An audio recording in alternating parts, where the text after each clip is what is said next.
No मित्रः सं वरुणः सं विवस्वच्छमन्तकः उत्पातः पार्थिवान्तरिक्षः सं नो दिविचरा ग्रहाः। परमेश्वरଙ୍କ कृपाରୁ दिवस शांतिदायक ହେଉ, रात्रि शांति प्रदान करू, मृत्यु शांत रूप धारण करू, पृथ्वी और अंतरिक्षर उपद्रव शांत हेउ अर्थात क्लेशदायक न हेउ, एवं द्युलोकरे विचरणशील पृथ्वी आदि प्रसिद्ध ग्रह माने आम मानकु शांति प्रदान करंतु। जय जय श्री जगन्नाथ, जय जय श्री जगन्नाथ, जय जय श्री जगन्नाथ। प्रिय जगन्नाथ प्रेमी दिव्यात्मन मम आराध्या माता भगिनी वृंद आपण मानकु समस्तंकु जय जगन्नाथ टीवी परिवार तरफ हार्दिक शुभकामना। शुभ रात्रि। आपण माने दर्शन करुछंती महाप्रभु श्री पतित पावन महाप्रभु श्री पतित पावन कर दिव्य चक्षु दुईटी चक्षु आमे दर्शन करुचे। दारु ब्रह्म महाप्रभु जे दारु रे ब्रह्म, ब्रह्म रे दारु विराजमान करिछंती नीलाचल क्षेत्र रे, जे प्रलय काल रे अचल आओ बेस श्रृंगार होइछंती। एभली श्रृंगार देखा जाउछंती महाप्रभु। प्रभु की सुंदर दिश बसी रत्न सिंहासन, अनेक फूल अनेक प्रकारे। महाप्रभु पाखक जो सब फूल आसी थाए आसी जे थाई अनेक जत्न रे, आहा से धन्य कर्पूर जाई, अधर तले की भाग्यरु थाई, के रहे सिरे के रहे हृदरे, के रहे ललाट पट्ट देशरे। महाप्रभुंकर केउंठी केउंठी सब लगी थाए केड़े सुंदर भावरे। नीलाचले देवराज जे बड़ सिंहार साज। महाप्रभु बड़ सिंहार, सबुठु बड़ कथा होची महाप्रभुंकर श्रृंगार, जे कि पुणी बड़ श्रृंगार, जहाँ को बड़ सिंहार कहा जाए। दारु देवता महाप्रभु।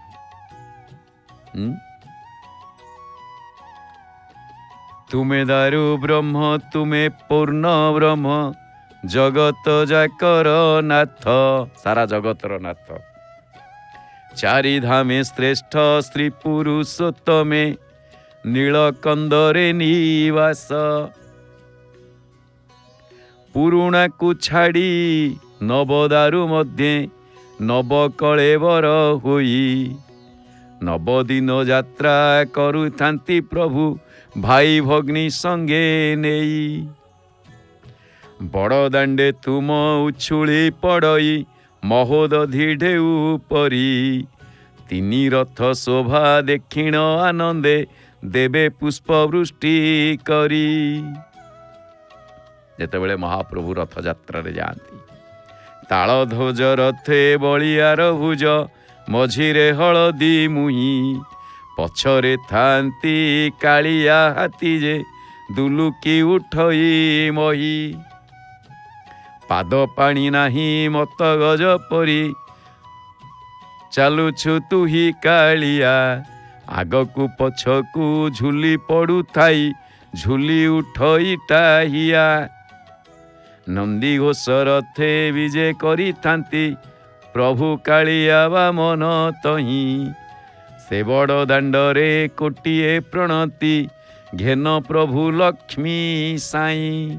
से लक्ष्मी साई की कोटि कोटि प्रणति, कोटि कोटि प्रणाम। महाप्रभु का आम दर्शन करे।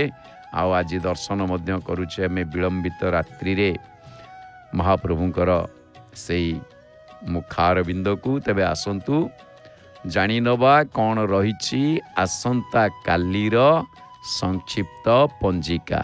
आसंता काली तारीख केते 12 तारीख श्रीमंदिर रे रामाभिषेक।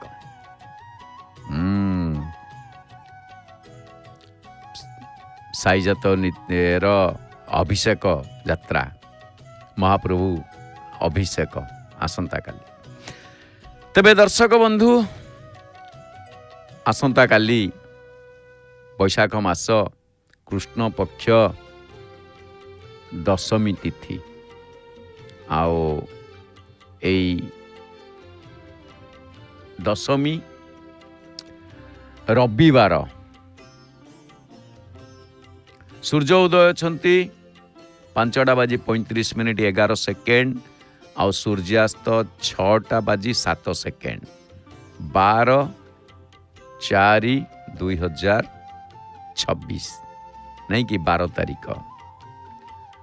दर्शक बंधु आसंता काली दशमी एकदिष्ट एवं पार्वण श्राद्ध कलम शाग भक्षण निषेध। आसतु जानी नवा कौन रही शुभ बेला दिन 6:22 ठारू रात्रि 9:33 मध्य एवं राति 7:37 ठारू 9:13 मध्य रही शुभ बेला। महेंद्र बेला रही आसंता काली प्रातः 6 सूर्य उदय ठारू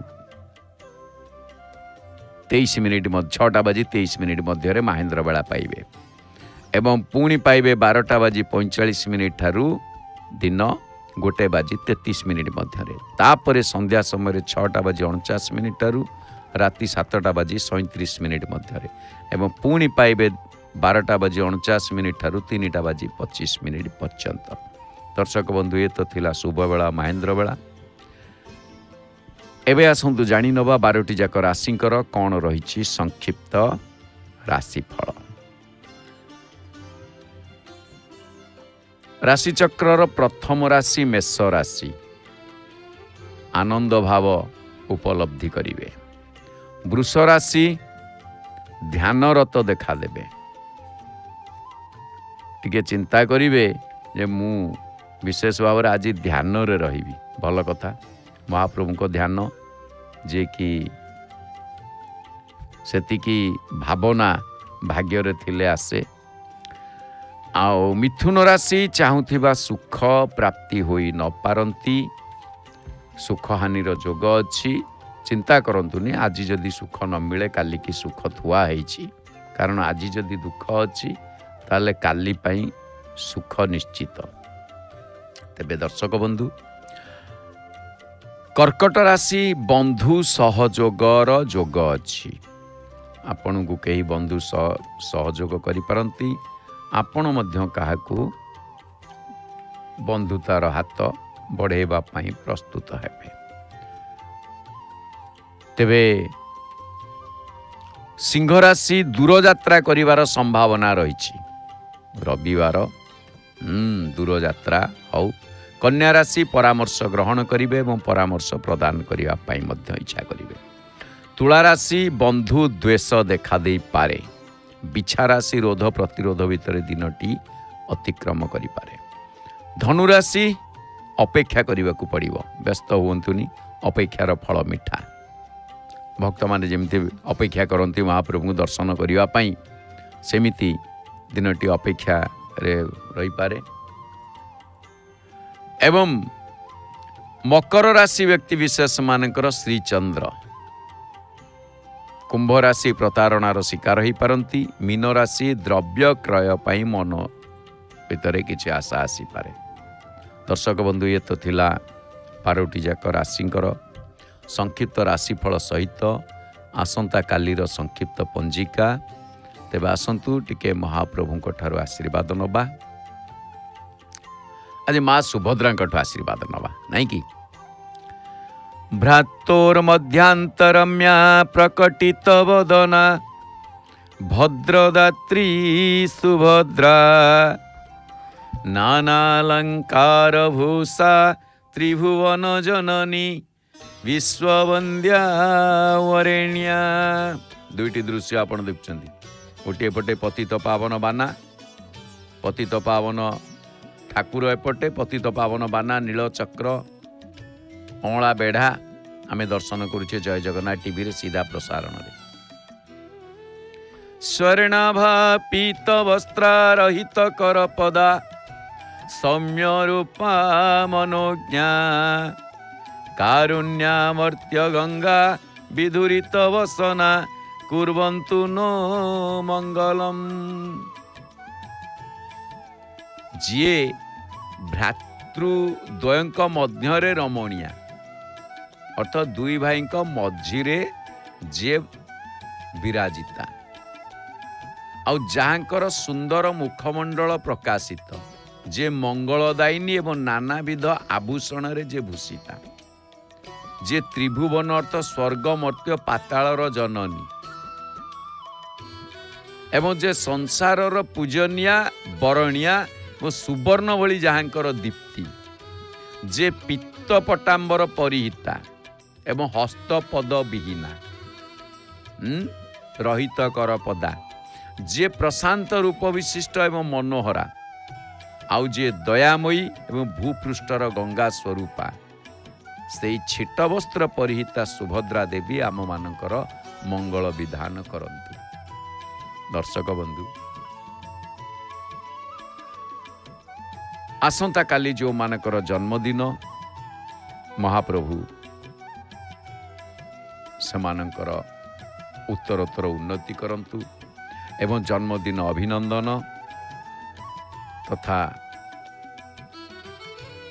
ଯେଉଁମାନଙ୍କର ଆସନ୍ତାକାଲି ବିବାହ ବାର୍ଷିକୀ, ଦାମ୍ପତ୍ୟ ଜୀବନ ସୁଖମୟ ହେଉ ଏବଂ ଯେଉଁମାନଙ୍କର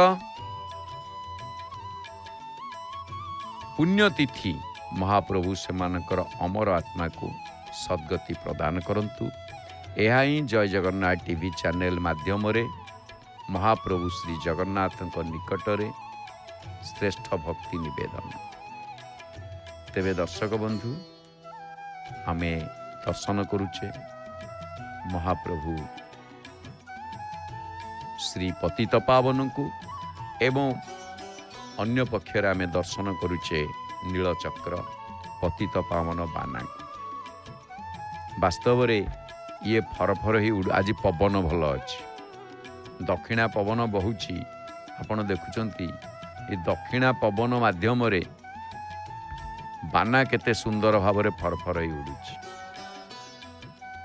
ଆଉ ଶିଳ୍ପୀ ଶ୍ରେଷ୍ଠ କଳାକାର ମହାପ୍ରଭୁ, ଏ ପୁଣ୍ୟ ମାଟିର କାୟା ଠାକୁର, ହେ ଅମୃତର ସୁଖ ସିନ୍ଧୁ ମହାପ୍ରଭୁ, ଆହେ ଚକ୍ରଧର ପତିତ ପାବନ ହୃଦୟର ପୁଣ୍ୟ ଇନ୍ଦୁ। ମହାପ୍ରଭୁ ହେଉଛନ୍ତି ସତରେ ହୃଦୟର ପୂର୍ଣ୍ଣ ଜହ୍ନ, ପୁଣ୍ୟ ଇନ୍ଦୁ। ତୁମେ ତ ବ୍ୟକ୍ତ ଅନନ୍ତ ସୀମ ଅମୃତ ମହାନ ଲଗ୍ନ, ତୁମେ ସ୍ୱୟଂ ପ୍ରଭୁ ତରଙ୍ଗ ସ୍ନାନର ଜୀବନ ପ୍ରେମରେ ମଗ୍ନ। ଆନୁଅ ମନରେ ପ୍ରେମ ଭରି ଯାଉଛି ମହାପ୍ରଭୁଙ୍କ ଦର୍ଶନରେ।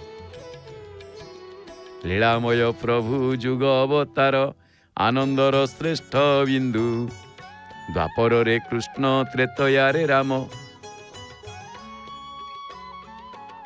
କଳି ଯୁଗେ ଜଗବନ୍ଧୁ। ଦ୍ୱାପରରେ କୃଷ୍ଣ ତ୍ରେତୟାରେ ରାମ, କଳି ଯୁଗେ ଜଗନ୍ନାଥ। ମାନବ ରୂପରେ କରୁଅଛ ଲୀଳା, ଦାରୁ ବ୍ରହ୍ମ ଦୀନ ନାଥ।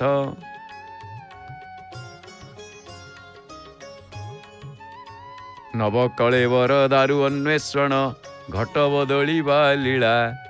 ନୀଳକନ୍ଦରରେ ମୌନେ ବସିଣ, କରୁଅଛ ସବୁ ଖେଳା। ସବୁ ଖେଳା ମହାପ୍ରଭୁ କରନ୍ତି, ଏ ସବୁ ଲୀଳା ତାଙ୍କରି। ତେଣୁ ମହାପ୍ରଭୁଙ୍କୁ ଆମେ ଏହା କହିବା ଯେ ହେ ମହାପ୍ରଭୁ,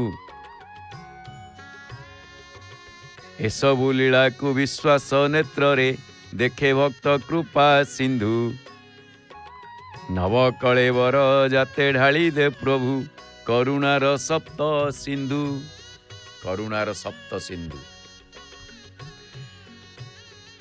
ତେବେ ଦର୍ଶକ ବନ୍ଧୁ, ଆମେ ଗତକାଲି ଆଲୋଚନା କରୁଥିଲେ, ଆସନ୍ତୁ ବିଷୟବସ୍ତୁକୁ ଯିବା। ଗତକାଲି ଗୋଟିଏ କଥା ରହିଯାଇଥିଲା ଯେ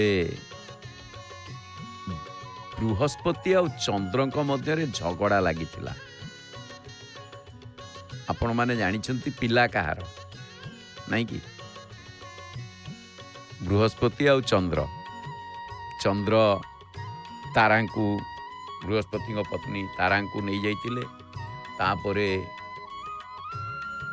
किछि दिन अंतरे तारा को पुणी फेरी पाइथिले बृहस्पति। पुणी बृहस्पति फेरी पाइला परे जेतेबेले तारांकर कथा आसिला जे गर्भ नष्ट करिवा पई, किंतु गर्भ नष्ट कौन करिवे सेतेबेले गोटे संतान उत्पत्ति हला। आउ जेतेबेले संतान उत्पत्ति हेइछि, भूमिष्ठ हेइछि सोम बा चंद्र, से कहले ये पुओ मोर। बृहस्पति कहले पुओ मोर। एबे पिला कहार? ये दुई को मध्य चलला झगड़ा। आमे से झगड़ाटी काली रखी देथिले, आज आउ झगड़ा अधिका रखिबानी, झगड़ा को मेंटेई दबा। 24 घंटार अवधि हो गलानी, तेणु अधिक समय झगड़ा रहिले भल नुह। तेबे तारांकर गर्भजात संतान को केंद्र करिकी बृहस्पति आउ सोम ये दुई को मध्य झगड़ा अतिशय बढ़ी, माने जेतेबेले बढ़ी गला सेतेबेले देवता और मुनि ऋषि माने बाहरिले किछि गोटे समाधान करिबा लागि। एपटे अरुण स्तंभ सहित सिंह द्वार देखुचे नहीं कि? ये छुआटी कौन करुचु रे? क्या अपेक्षा करिचु? से अरुण स्तंभ पाखे ठिया नहीं कि? हाउ तेबे जेतेबेले देवता मुनि ऋषि माने बाहरिले समाधान करिवा पाई, से माने तारा को पचारिले ये संतान प्रकृत रे कहार? हमर गोटे भल कथा अछि, मन जाने पाप माँ जाने बाप। ये कथाटी सेठू आसिला। अनेक लोक उदाहरण रे कहती, गाँ गाउली रे कहा जाए, अति निछक ग्रामांचल कथा, किंतु यह सत्य। माँ ही जानी थाए बाप किए, आउ मन जानी थाए मु कौन पाप करिछि। तेणु जेतेबेले तांकु ही पचरा गला तारा को जे ये संतान प्रकृत रे कहार, तुम व्यतीत अन्य केही भी कहि परिबे नाही, आ तुमको कहिबाकू पड़िबो। कारण तुमे उभयंकर स्त्री होइतिबा एक कथा समस्ते जानती, जनाशुना कथा। किंतु लज्जारे तारा देवी चुप रहिले। लज्जारे तारा देवी चुप रहिले, कौन सी उत्तर देलेनी। किंतु लज्जारे सिना चुप रहिले, एठी गोटे आश्चर्य घटना घटिला। सी चुप रही गले, किछि कहलेनी। आश्चर्य घटना कौन घटिला ना? आश्चर्य घटना यह घटिला जे से पुओटी जेतेबेले भूमिष्ठ हैला, से भूमिष्ठ हेबा मात्रे से कथा कहिबारे लागिला। एमाने केही जानि नथिले जे ये पिलाटी भूमिष्ठ हो कथा कहियो बोली। पिलाटा जे मातृगर्भरु ही बुद्धिमान, एक कथा केही जानि नथिले।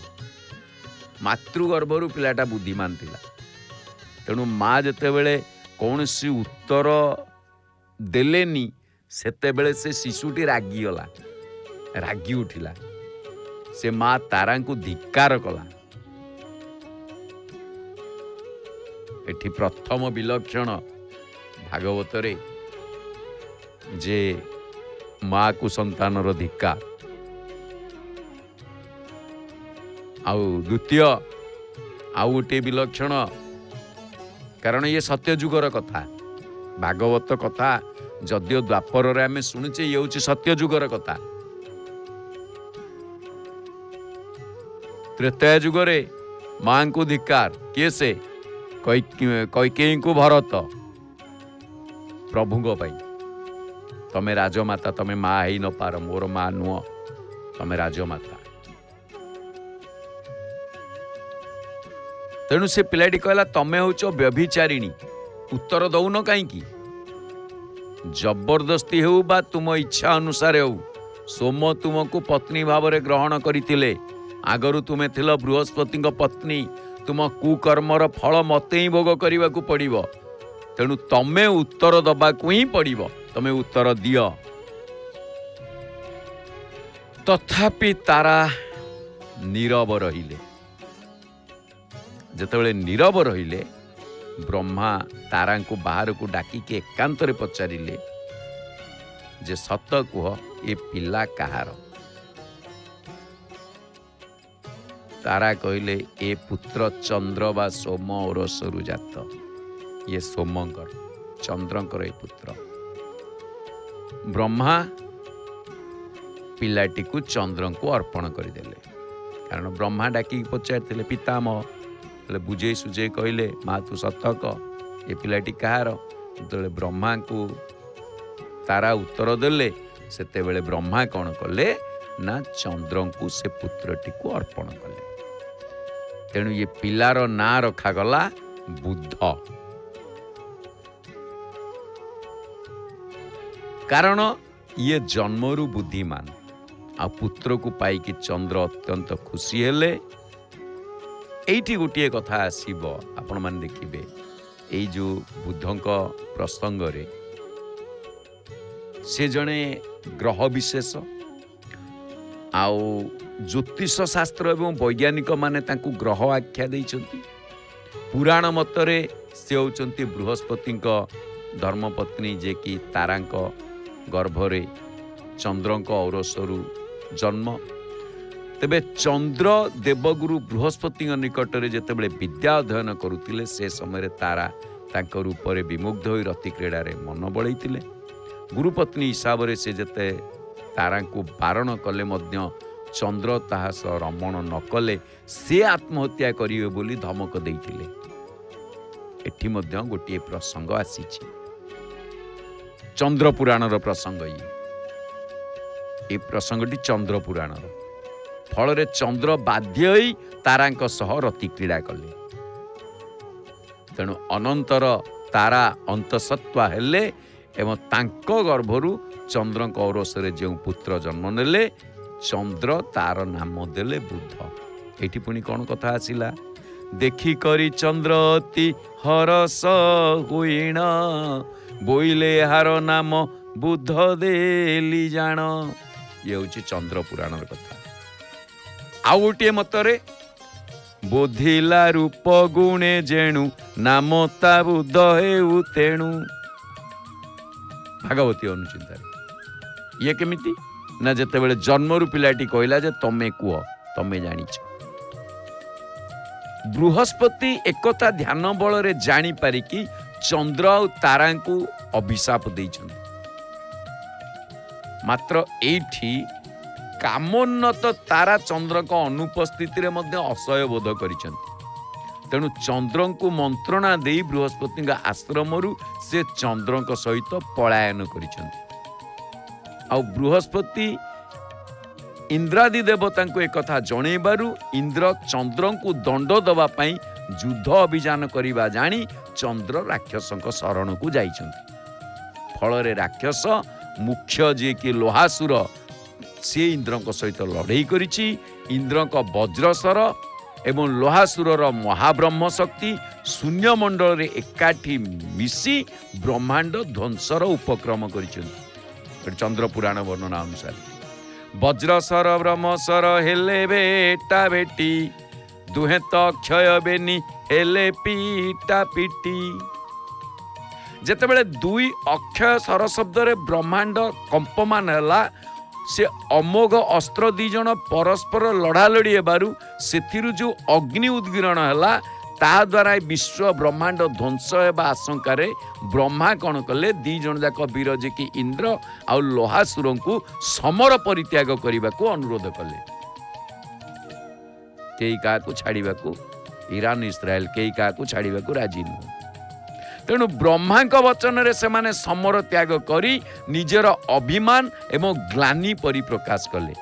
ब्रह्मा शेषु को तारा को डाकिकी कहले तुम गर्भर जो संतान जन्मीची तार जनक किए। तारा उत्तर देइछंती जे चंद्रदेव। तेणु ब्रह्मा बुद्ध को चंद्र लोक को नहीं गले। ए प्रसंगटी चंद्र पुराण प्रसंग बढ़िया कथा से लिखाई। तहु ब्रह्मा बुद्ध को जे चंद्र लोक नेले ग्रह रूपे अधिष्ठान कर तू बोइले। बुध ग्रह आमे महाप्रभु को दर्शन करुचे।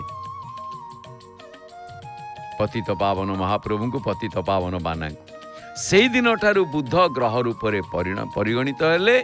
आ केतक पुराण रे मध्य उल्लेख अछि बुध वैवस्वत मनुक कन्या इला को विवाह कले और तांको ठारू सोम बा चंद्रवंशर आदि पुरुष पुरुरबा जन्म होइतिले।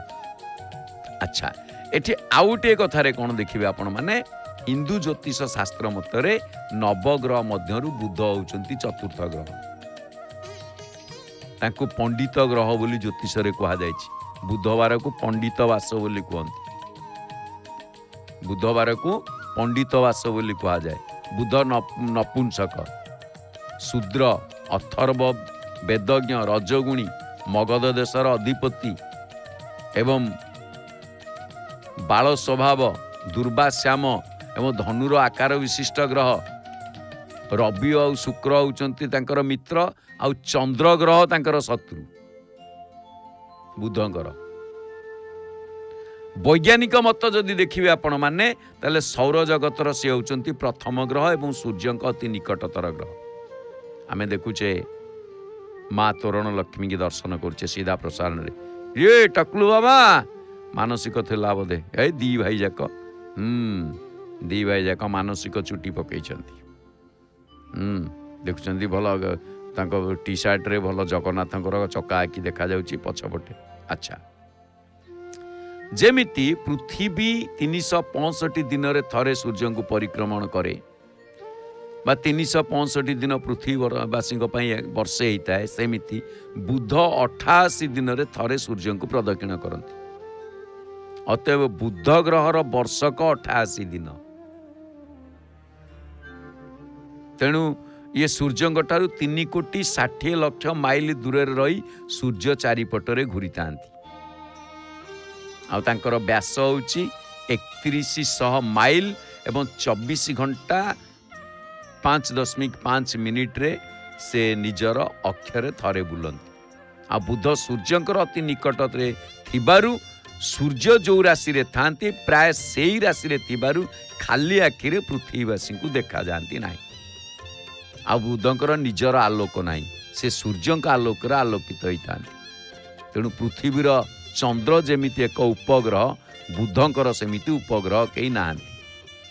तेणु आकार रे ग्रह पृथ्वीर 18 भागरु भागे। तेणु सूर्यंक अति निकटतर थिबारु बुध ग्रह सदा सर्वदा उत्तप्त अवस्था थाए। तेणु जीव जगतर सत्ता सेठारे न थाए। ये होउचंती बुध ग्रहंक कथा। तेणु सेठी गोटे कथा आसे जहाँ बुध छोटिया ग्रह नाटा ग्रह बोली कहा जाए, बामन ग्रह बोली कहा जाए।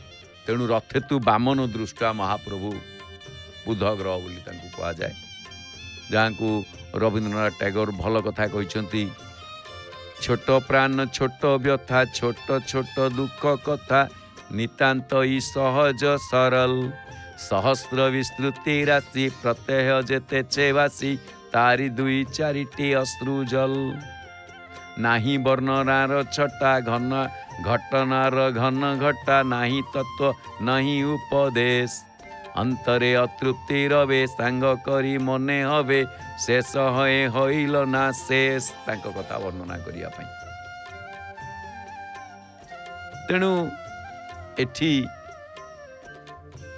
जो प्रसंगटी आमे देखुचे बुधंक कथा, ये बुध तांको पत्नी सी होउचंती किए से ना इला बा इला बोली कहा जाए। नहीं, बुधंकर कन्या थिले इला। ब्रह्मा पिलाटी को चंद्र को अर्पण करिकी जेतेबेले तांको नाम रखिले बुध, जन्मरु बुद्धिमान थिबारु तेणु ये बुधंकर कन्या होउचंती इला। इलांक गर्भरु जात होइतिले पुरुरबा। पुरुरबा होउचंती बुधंक पुत्र। आउ आमे एक कथा आगुरु मध्ये सुनिचे। दिने इंद्रंक सभारे महर्षि नारद ए पुरुरबांकर रूप गुणर वर्णना एभଳି भाବରେ କରିଛନ୍ତି जे ताकू शुणिकी उर्वशी काम ज्वालारे व्याकुल होई पड़िଛନ୍ତି। ताक रूप वर्णना नारद टिके दोष नहीं आमर कहतीनि से नारद के एपट कथा को सेपट सेपट कथा को एपटे किंतु गली हईली जहाँ सत कथा ता कर से सत कहते किंतु एभଳି वर्णना କରିଛନ୍ତି जे उर्वशी ताक रूप प्रशंसा शुणिकी से कौन कर काम ज्वालारे व्याकुल हो जाइए। से कौन कले सांगे सांगे मन पवन घोड़ारे चढ़ी उपस्थित हो गला सी पुररबांक पाखे उर्वशी। ଅପ୍ସରା ପୁରୁରବାଙ୍କର ରୂପ ବର୍ଣ୍ଣନା ନାରଦଙ୍କ ଠାରୁ ଆଗରୁ ଶୁଣିଥିଲେ କିଏ ସେ ନା ମାନେ ଉର୍ବଶୀ। ଆଚ୍ଛା, ଏବେ ଆଖିରେ ଦେଖିଲେ, ତେଣୁ ପୁରୁରବାଙ୍କର ରୂପ କାମଦେବଙ୍କ ରୂପକୁ ବଳି ପଡ଼ିଥିଲା। ଆଉ ଏମିତିକି ରୂପବାନ ପୁରୁଷ ଉର୍ବଶୀ ସ୍ୱର୍ଗପୁରରେ ମଧ୍ୟ ସେ ଦେଖିନଥିଲେ, ଯାହା ମର୍ତ୍ତ୍ୟପୁରରେ ଅଛି। ଏଇ ତ ହେଉଛି ମର୍ତ୍ତ୍ୟପୁରର ବିଲକ୍ଷଣ ଆଉ ମର୍ତ୍ତ୍ୟପୁରର ପ୍ରତିଷ୍ଠା ପରାକାଷ୍ଠା। ତେବେ ପୁରୁରବା ଯେତେବେଳେ ଉର୍ବଶୀଙ୍କୁ ଦେଖିଲେ ସିଏ ମଧ୍ୟ ଆନନ୍ଦରେ ଉତ୍ଫୁଲ୍ଲିତ ହୋଇ ପଡ଼ିଲେ। ପଚାରିଲେ, ତାଙ୍କୁ ଯେତେ ପଚାରିଲେ, ହେ ଲାବଣ୍ୟବତୀ, ତମେ ମୋ ପାଖକୁ ଆସିଛ, ଭଲ କରିଛ, ମୋ ସିଂହାସନ ପାଖରେ ବସ, କହ ମୁଁ ତୁମକୁ କିଭଳି ଭାବରେ ସତ୍କାର କରିବି।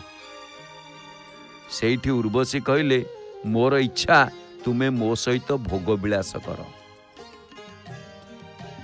ଆମ ଦୁହିଁଙ୍କ ମଧ୍ୟରେ ସୁଖ ଭୋଗ ଯେମିତି ବର୍ଷ ବର୍ଷ ଧରି ଲାଗି ରହିବ ସେ ବ୍ୟବସ୍ଥା କର। ପୁଣି ଉର୍ବଶୀ କହିଲେ କି ତୁମ ଭଳି ରୂପବାନ ପୁରୁଷକୁ ପାଇ କୋଉ ଅଭାଗିନୀ ସ୍ତ୍ରୀ ଭୋଗ ବିଳାସ ନ କରିବାକୁ ଚାହିଁବ? ତେଣୁ ତୁମକୁ ଦେଖି କେଉଁ ସ୍ତ୍ରୀ ବିବେକ ଓ ଧୈର୍ଯ୍ୟକୁ ଜଳାଞ୍ଜଳି ନ ଦେଇ ତୁମକୁ ରମଣ ନ କରିବାକୁ ଚାହିଁବ? ମୁଁ ହେଉଛି ଦେବାଙ୍ଗନା, ଦେବତାମାନେ ଅମୃତ ପାନ କରିଥାନ୍ତି, ଆଉ ମନୁଷ୍ୟ ଲୋକରେ ଘୃତ ହିଁ ଅମୃତ।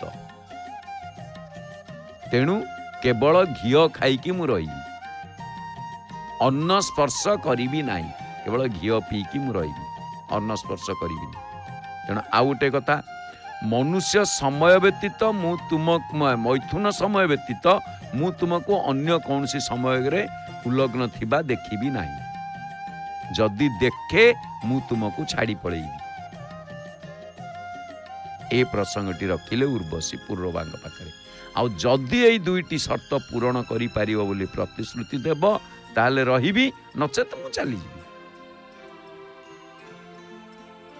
ଉର୍ବଶୀ ସାଙ୍ଗରେ ଦୁଇଟି ମେଷ ଶାବକ ଧରିକି ଆସିଥିଲେ, ଦୁଇଟି ମେଣ୍ଢା ଛୁଆ ସାଙ୍ଗରେ ନେଇକି ଆସିଥିଲେ ଏବଂ ପୁରୁରବାଙ୍କୁ କହିଲେ, ଇଏ ଦୁଇଟି ମୁଁ ମୋର ସନ୍ତାନ ଭଳି ପାଳି ଆସିଛି, ଆଉ ଏମାନଙ୍କ ସୁରକ୍ଷା ଦାୟିତ୍ୱ ମଧ୍ୟ ତୁମର। ଇଏ ଦୁଇଟାଙ୍କୁ ତମେ ସୁରକ୍ଷା ଦେବାକୁ ପଡ଼ିବ। ପୁରୁରବା ସବୁ ସର୍ତ୍ତରେ ରାଜି ହେଇଗଲେ। କହିଲେ, ତୁମକୁ ଭୋଗ କରିବାରେ ଯେଉଁ ତୃପ୍ତ ମିଳିବ ତା ଆଗରେ ଏସବୁ ସର୍ତ୍ତ କିଛି ନୁହେଁ। ତେଣୁ ପୁରୁରବାଙ୍କର କାମ ଭାବକୁ ଲକ୍ଷ୍ୟ କରି ଉର୍ବଶୀ ତାଙ୍କ ସହିତ ରତି କ୍ରୀଡ଼ା ଲାଗି ମନ ବଳେଇଲେ। ରାଜା ପୁରୁରବା ଯିଏକି ଉର୍ବଶୀଙ୍କୁ ସାଙ୍ଗରେ ନେଇ କୁବେରଙ୍କର ଚୈତ୍ର ବନରେ ଯାଇ ଭୋଗ ବିଳାସ କଲେ, ଆଉ ନନ୍ଦନ ବନରେ ବିହାର କଲେ। ନନ୍ଦନବନ ବହୁ କାଳ ଧରି ଇଏ ଭୋଗ ସୁଖ ଚାଲିଲା। ତେବେ ଇନ୍ଦ୍ର ଦିନେ ଖବର ପାଇଲେ ଯେ ଅପ୍ସରା ଉର୍ବଶୀ ସ୍ୱର୍ଗରୁ ପୃଥିବୀକୁ ଯାଇ ଜଣେ ରାଜାଙ୍କ ସହିତ ଭୋଗ ବିଳାସରେ ରହିଛି। ସେ କ'ଣ କଲେ, ଗନ୍ଧର୍ବକୁ ନିର୍ଦ୍ଦେଶ ଦେଲେ, କହିଲେ ଯାଅ ତୁରନ୍ତ ପୃଥିବୀକୁ ଯାଇକି ଉର୍ବଶୀଙ୍କୁ ଫେରେଇ ଆଣ।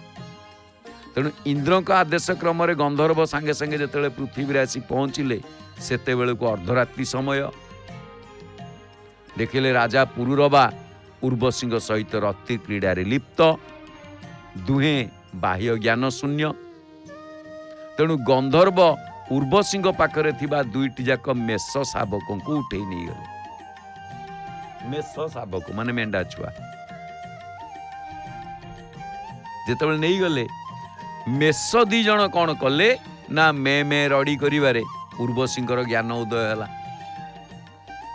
ସିଏ ଗନ୍ଧର୍ବଙ୍କ ପଛେ ପଛେ ଦୌଡ଼ିଲେ ଏବଂ ଗଲାବେଳେ ପୁରୁରବାଙ୍କୁ ଧିକ୍କାର କରି କହିଲେ, ତମେ ଜଣେ କାପୁରୁଷ, ତମେ ଜଣେ ନପୁଂସକ, ନିଜକୁ ବୀର ବୋଲି ଭାବୁଛ, ଅଥଚ ମୋର ମେଣ୍ଢା ଛୁଆ ଦିଟାକୁ ରକ୍ଷା କରିପାରିଲ ନାହିଁ। ତୁମେ ପୁରୁଷ ନୁହଁ, ସ୍ତ୍ରୀ। ଦିନରେ ପୁରୁଷ, ରାତିରେ ସ୍ତ୍ରୀ। ତେଣୁ ରାତିରେ ସ୍ତ୍ରୀଙ୍କ ଭଳି ନିଘୋଡ଼ ନିଦରେ ଶୋଇ ରହୁଛ, ଦିନରେ ବୀର ପଣିଆ ଦେଖେଇ ହେଉଛ। ତେଣୁ ତମ ଭରସାରେ ମୁଁ ମେଣ୍ଢା ଛୁଆ ଦିଟାଙ୍କୁ ଛାଡ଼ିଥିଲି, ସେମାନଙ୍କୁ ତ ରକ୍ଷା କରିପାରିଲ ନାହିଁ, ମୋ ମାନ ଇଜ୍ଜତ ରକ୍ଷା କରିପାରିବ ବୋଲି କ'ଣ ବିଶ୍ୱାସ ଅଛି? ତେଣୁ ତୁମ ପାଖରେ ଭୋଗ ବିଳାସ ସେତିକି।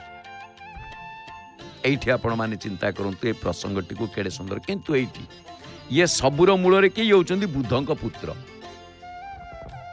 ଆଚ୍ଛା, ଯୋଉଠି ବୁଦ୍ଧଙ୍କର ପ୍ରଶ୍ନ ଆସିଛି ବା ପ୍ରସଙ୍ଗ ଆସିଛି, ସେ ବୁଦ୍ଧ ଆପଣ ଦେଖିବେ ବୁଦ୍ଧଙ୍କ ପାଇଁ ଆମେ ଯେତେବେଳେ ବୁଦ୍ଧ ଗ୍ରହଙ୍କୁ ପୂଜା କରେ, ସୌମ୍ୟ ପୀତ ଉଦଙ୍ଗ ସମିଦୋ ଅପମାର୍ଗ ତ୍ରିଗୋତ୍ରାଦ୍ ଭବେ ବଣେ ସାନଦି ସୌହିତୌରବିସୁତୌ ଶତ୍ରୁ ସ୍ମୃତା ଶୀତଗୁ କନ୍ୟା ୟୁଗ୍ମ ପତେର୍ଦଶାଷ୍ଟ ଚତୁଃ ପାର୍ଶ୍ୱେ ତ୍ୱକଃ ଶୋଭନୋ ଦେବୋ ବିଷ୍ଣୁରୁ ପୁରୁଷୋ ମଗଧପ କୁର୍ବନ୍ତୁ नो ମଙ୍ଗଲମ୍। ଏଇ ବୁଦ୍ଧଙ୍କର ବର୍ଣ୍ଣ ହେଉଛି ହଳଦିଆ। ଯିଏ ଆଜିର ବିଷୟବସ୍ତୁଟି ବଢ଼ିଆ ବିଷୟବସ୍ତୁ, ଯେ ଏଇ ଯେଉଁ ବିଷୟବସ୍ତୁ ରହିଛି ଆଜିର ପ୍ରସଙ୍ଗ, ଏ ହେଉଛି ଚନ୍ଦ୍ରପୁତ୍ର ବୁଦ୍ଧ। ତେଣୁ ଚନ୍ଦ୍ରଙ୍କ ପୁତ୍ର ଏ ବୁଦ୍ଧଙ୍କ ପ୍ରସଙ୍ଗରେ ଯେତେବେଳେ ଆସେ, ଯେ ତାଙ୍କର ବର୍ଣ୍ଣ ହେଉଛି ହଳଦିଆ, ଯେ ଉତ୍ତରମୁଖ, ତାଙ୍କର ଅପମାର୍ଗ ହେଉଛି ସମିଧ, ଗୋତ୍ର ଯିଏକି ଅତ୍ରି ଋଷିଙ୍କ ଗୋତ୍ରରୁ, ଯାହାଙ୍କର ପଞ୍ଚସ୍ଥାନ ଏବଂ ଐଶାନ୍ୟ ଦିଗ ଶୁଭ, ଏବଂ ଯାହାଙ୍କର ଶତ୍ରୁ ଶନି ନାମରେ ଅଭିହିତ, ଯେ କନ୍ୟା ଓ ମିଥୁନ ରାଶିର ଅଧୀଶ୍ୱର, ଯାହାଙ୍କର ନାରାୟଣ ହେଉଛନ୍ତି ଅଧିଦୈବତ, ବିଷ୍ଣୁ ହେଉଛନ୍ତି ପ୍ରତ୍ୟଧିଦୈବତ, ଯେ ସୁନ୍ଦର ଦେବତା, ଯାହାଙ୍କର ମଗଧ ଦେଶରେ ଜନ୍ମ। ତେଣୁ ସେଇ ବୁଧ ଗ୍ରହ ଆମର ମଙ୍ଗଳ ବିଧାନ କରନ୍ତି, ଏ ବୁଧଙ୍କୁ ସ୍ତୁତି କରାଯାଏ। ତେଣୁ ଏଠି ଗୋଟିଏ ଜିନିଷ ଆସିଛି, ବୁଦ୍ଧ କହିଲେ କ'ଣ ନା, ବୁଦ୍ଧ ଶବ୍ଦଟି ଯେତେବେଳେ ନାମ ଦିଆଗଲା, ତାଙ୍କର ନାମକରଣ କରାଗଲା। ଏ ନାମକରଣ କ'ଣ? ଏକରେ ରୂପଗୁଣ, ରୂପଗୁଣ ପୁଣି କ'ଣ ନା, ଯିଏ ଜନ୍ମ ସମୟରେ ଜନ୍ମ ହଉ କଥା କହିଛନ୍ତି। ତେଣୁ ଏଠି ଏଇ ଯେଉଁ ବୁଦ୍ଧ ଶବ୍ଦଟି ରଖିଲେ, ଇଏ ହେଉଛି ଗୋଟେ ପ୍ରାବୃଦ୍ଧ ଶବ୍ଦ। ଆକୁ କ'ଣ, ଯାହାକୁ ସ୍ଥିର, ବାଗ୍ମୀ, ପଣ୍ଡିତ, ଜ୍ଞାନୀ, ଏସବୁ ଶବ୍ଦର ପ୍ରତିବଦ୍ଧତା ଉପରେ ଆଧାରିତ ସେ ହେଉଛି ବୁଦ୍ଧ, କାରଣ ବୁଦ୍ଧିମାନ ମଧ୍ୟ। ତେଣୁ ଏଠି ବୁଦ୍ଧଙ୍କ ପରେ ସେଇ ଚନ୍ଦ୍ରବଂଶ କଥା ଶୁଣିବେ ବୋଲି କହିଛନ୍ତି। କିଏ ସେ? ନା ପରୀକ୍ଷିତ ଶୁକମୁନି କହୁଛନ୍ତି। ବୁଦ୍ଧଙ୍କ ପରେ ଚନ୍ଦ୍ରବଂଶରେ କିଏ ଆସିଲେ? ତାଙ୍କ ପୁଅ ପୁରୁରବା, ତାପରେ ତାଙ୍କ ପୁଅ ନହୁଷ, ତାପରେ ଯଜାତି, ଏଇଭଳି ପ୍ରଜାନୁରଞ୍ଜନ ଯିଏକି, ଏବଂ ଦୁଷ୍ମନ୍ତ, ଭରତ, ପୃଥୁ, ପତିପ, ଶାନ୍ତନୁ ଏବଂ ଭୀଷ୍ମଙ୍କ ଭଳି ବଳବାନ ଚକ୍ରବର୍ତ୍ତୀ ସମ୍ରାଟ ମାନେ ଏ ବଂଶରେ ସେମାନେ ପ୍ରତୀତ ହେଇକି ମାନେ ଯଶ ଲାଭ କରିଛନ୍ତି। ତାପରେ ଆଉ ଗୋଟେ କଥା ଆପଣ ଦେଖିବେ, ଭଗବାନ କୃଷ୍ଣ ବଳରାମ ହେଉଛନ୍ତି ଚନ୍ଦ୍ରବଂଶର ଦାୟାଦ, ଆଉ ବୁଦ୍ଧ ଏକ ପ୍ରଚଣ୍ଡ ଧୀ ଶକ୍ତି ଏବଂ ପିତୃଯଶ କୈନ୍ଦ୍ରିକ ମହାଗ୍ରହ ବୁଦ୍ଧ। ତାପରେ ଆଉ ଗୋଟିଏ କଥା, ଚନ୍ଦ୍ରଙ୍କ ପୁତ୍ର ହେତୁ ଶୀତଳତା ଏବଂ ବୌଦ୍ଧିକତାର ପ୍ରତୀକ ହେଉଛନ୍ତି ବୁଦ୍ଧ। ଦ୍ୱିତୀୟତଃ, ବୁଧବାରରେ ଯେଉଁ ବ୍ୟକ୍ତିବିଶେଷ ଜନ୍ମ ଲାଭ କରିଥାନ୍ତି ବା ଯାହାର ଜନ୍ମ ବୁଧବାରରେ, ବିଶେଷ କରି ଦେଖାଯାଏ ସେମାନଙ୍କର ଧୀ ଶକ୍ତି ଆଉ ମେଧା ଶକ୍ତି ପରମାର୍ଥ ପ୍ରଖର ହୁଏ। କଞ୍ଚା ଓଡ଼ିଆରେ କହିବାକୁ ଗଲେ ଭଲ ବୁଦ୍ଧିଆଟି ହେଇଥାଏ। ତେଣୁ ଗାଁରେ ନାମ ଦେଇଥାନ୍ତି, ବୁଧବାର ଯେଉଁ ପିଲାମାନେ ଜନ୍ମ ତା ନାଁ ବୁଦ୍ଧିଆ। ଗାଁ ଗହଳିରେ କନ୍ୟା ହେଲେ ବୁଦ୍ଧିମତୀ। ତେଣୁ ବୁଧବାରକୁ ପଣ୍ଡିତ ବାସ ବୋଲି କୁହାଯାଏ ବୈଦିକ ପରିଭାଷାରେ। ତେଣୁ ବୈଦିକ ସମ୍ମତ ବୌଦ୍ଧିକ ବିଜ୍ଞାନ ଏକଥା ଆମକୁ ସୂଚେଇଥାନ୍ତି ଯେ ଯେଉଁ ବ ଅକ୍ଷରଟି ଆସିଛି, ମହାପ୍ରଭୁଙ୍କର ନବକଳେବର ବା ମହାପ୍ରଭୁଙ୍କ କଥା ତିନିଟି ବରେ ମହାପ୍ରଭୁଙ୍କର ନବକଳେବର। କିଏ ସେ ତିନି ଜଣ ବ? प्रथम कथा आपण देखिए विश्वावसु तापरे विद्यापति विश्वकर्मा तीन टी बर समष्टि रे महाप्रभुंकर अवयव 1 ରୁ 4। तेणु यही जो ब अक्षरटी आमको कौन देखे विनयता विशालता बहुविधता ये सब धी प्रसारी विशेषण। तेणु बुद्धिर परिपक्वता जड़े व्यक्तिंकर निर्णायक मापकाठी होता है। जितेबाला आपड़ देखिए उपनिषदीय चिंताधारा रे आपड़ देखिए बुद्धि बा पांडित्य माने पांडित्यता को अग्रचलन एवं आत्मा रूपक रथर सारथी बोली कहा जाए। बुद्धि तु सारथी विधि से भल कथा आसी संत जगन्नाथ दास ओडिया भागवत रे कलम करती बुद्धि की करी आगु सार पंडित जनक बेभार। अर्थ कौन? बुद्धि की करी आगु सार ना बुद्धि एइथि आगु सार करा जाए जा जी की शिक्षा दीक्षा तितिक्षा परीक्षा समीक्षा एवं परमार्थ व्याख्या बुद्धियुक्त है मनोमुखी न है गुरुमुखी होता है आ ईश्वर एक सत माध्यम बोली ता सर्वसम्मत होता है।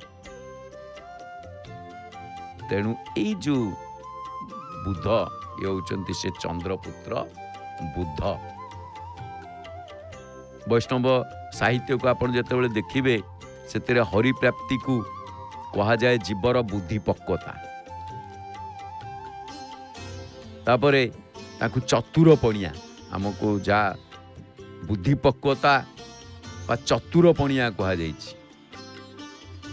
आपण देखिबे कौन चतुर चतुर कौन चतुर जा चारि वेद चारि तंत्र पुणी ए चारि तंत्र पुणी कौन चारि वेद तो आम जानी ऋक् साम यजुर अदर चारि वेद चारि तंत्र कौन ना चारोटी तंत्र आमर भारत वर्ष रे देखा जाए। कौन ना गोटे लोकतंत्र गोटे वैदिक तंत्र गोटे साधव तंत्र आ गोटे राजतंत्र। एथिरे जो माने परिपूर्ण तांको कहा जाए बुद्धिया बुद्धिमान। तेणु चंद्रवंशर भगवान आसंती चंद्रवंश रे आगरु विधि निर्दिष्ट सूर्यवंश रे आसीतिले श्रीराम दिन रे आसीतिले चंद्र मन दुख कले। तेणु चंद्रवंश रे आसिले राति रे कृष्ण रामचंद्र नाम ग्रहण कले किंतु एपटे आसिले कृष्ण रूप नहीं कि आसिले केतेबेले ना राति रे आसिले एवं चंद्रवंश रे मध्य आसिले। तेणु श्रीकृष्ण को कहा जाए चतुर्थ दाता चतुर चूड़ामणि चतुर चिंतामणि चतुरंक चतुर। तेणु चारि वैदिक न्यायर प्रवर्तक सम्राट तांको कहिकी चंद्रंग परे बुद्ध वंशर मर्यादा वृद्धि करा जाइछि। तेणु ताहा चंद्रवंश होइछि चंद्रपुत्र बुद्ध आजिर विषय वस्तु। तेणु राम कथारे शील प्रधान बा शीलता आसे संत कबीर भाषा रे भल कथा आसे ज्ञानी ध्यानी संयमी दाता सुर अनेक जपिया तपिया अनेक है सिलवंत कोई एक। आपण ज्ञानी बहुत पाइबे ध्यानी बहुत पाइबे संयमी बहुत पाइबे दाता सब बहुत भी पाइबे बहुत देवतुल्य लोक को पाइबे जप करुवा लोक पाइबे तप करुवा ये सबू अनेक पाइबा भितर तांको भितर शीलवंत क्या जन को पाइबे। तेणु संत नरोत्तम दास भल कथा कहती राम नाम कृष्ण नाम बड़ई मधुर जेई जन कृष्ण भजे से जन चतुर। आ सन्थ तुलसी श्रीरामचरित मानस रे बहुत सुंदर कथा। बुधटा चतुर ग्रह, बढ़िया कथा कहते। विबुध विप्रबुध ग्रह चरण वंदी कहूँ कर जोरी होई प्रसन्न पुरवहु सकल मंजू मनोरथ मोरी। बालकांड दुआ 14। तेणु एठी कौन कहते ना ब्राह्मण देव विबुध, विबुध कहले देवता, विप्र, विप्र कहले ब्राह्मण एवं बुध ग्रह माने पंडित एवं पुणी ग्रह, ये समस्तंकर चरण वंदना करी कर जोड़ी कहूँ कर जोड़ी मु कर जोड़ी की जनाऊची जे आपण माने होई प्रसन्न पुरबहु। जेतले रामचरित मानस लेखा आरंभ कले संत तुलसी, आपण माने प्रसन्न होई मोर सकल सुंदर मनोरथ पूर्ण करंतु। सेठी पुणी कौन कले जो बुध ग्रह जो शीलवान ग्रह बोली कह जाइए, शील कथा को लेकिन लिखिले संत तुलसी बालकांड दुआ 29 करे। बढ़िया प्रसंग रही।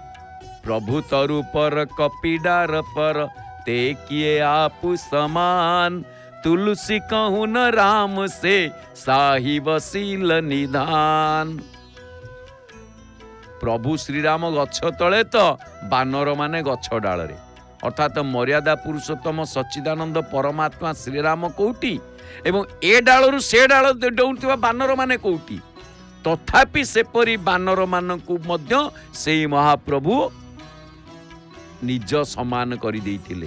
तेणु तुलसीदास कहउचंती श्रीराम परि सद्गुण निधान प्रभु अन्य कोउठी नाहांती। तेणु बुद्ध विबुध प्रबुद्ध इत्यादि बुद्ध शब्दर परिचायक जेते सबु शब्द आसी, ये सबु शब्द बुद्ध शब्द रु ही उत्पत्ति। तेणु जी जेतिकी बुद्ध सीए सेतिकी शुद्ध, परे सेतिकी विशुद्ध, अपरे सेतिकी विबुध मध्य होइथाय। कारण विबुध शब्द देवजौगिक शब्द आउ देवता शब्दर परिभाषा। कवि सम्राट उपेन्द्र भंज भल कलम करछन्ती विबुध शब्द को नहीं। जेतेबेले धनु भग्न होइछि बढ़िया कथा आसीछि, बढ़िया कथा आसीछि। ब्रह्मांड भांड पुरीत प्रलय काले एकत्व जो प्रसंग एरंड दंड पड़िला प्राय भाजिला विबुधे मूर्छित चेतारे बेले अमृत रखिला प्राण विचारे। विबुधे मूर्छित चेतारे माने धनु भग्न बेले देवता माने मध्य मूर्छाई जाइथिले। आउ सेठी पुणी बढ़िया कथा जदि हमर वैदिक साहित्य को देखिबे, अमरा निर्जरा देवा त्रिदशा विबुधासुरा। श्रीरामचरित मानस आउ सरल कर देइछन दुआ 35 रे।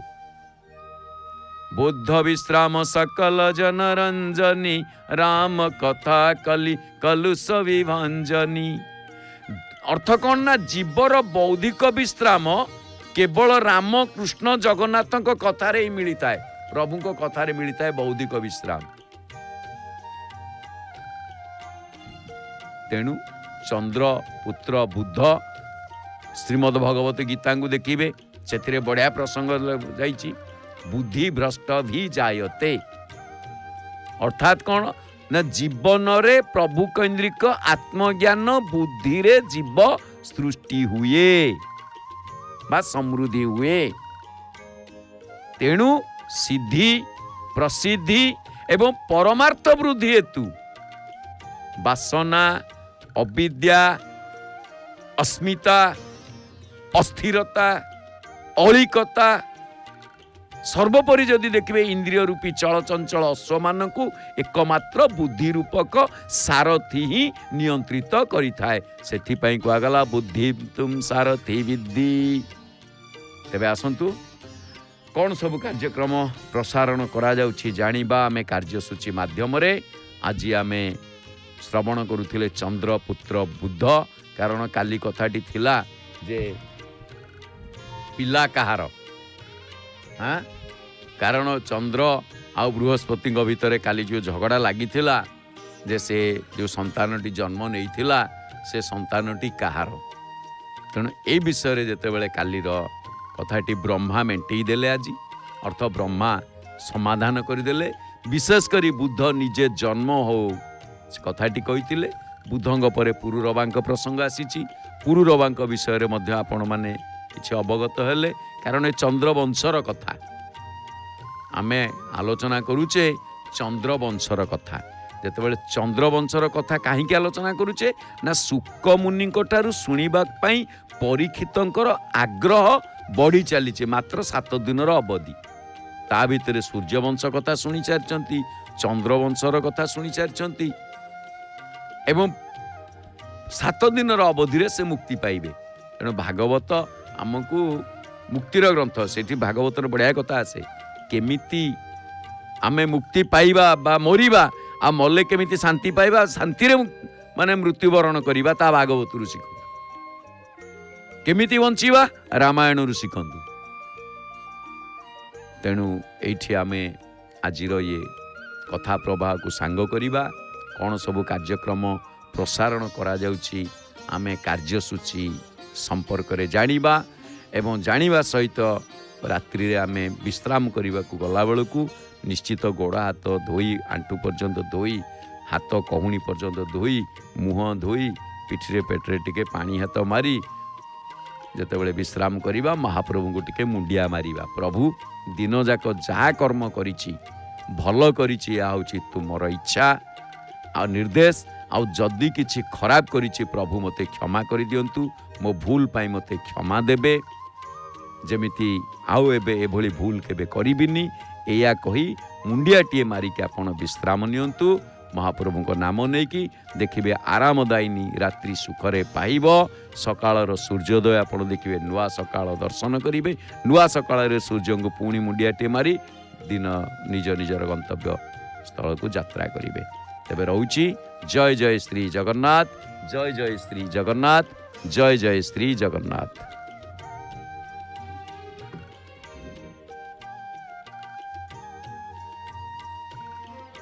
श्रीक्षेत्रे साहिजात अवसर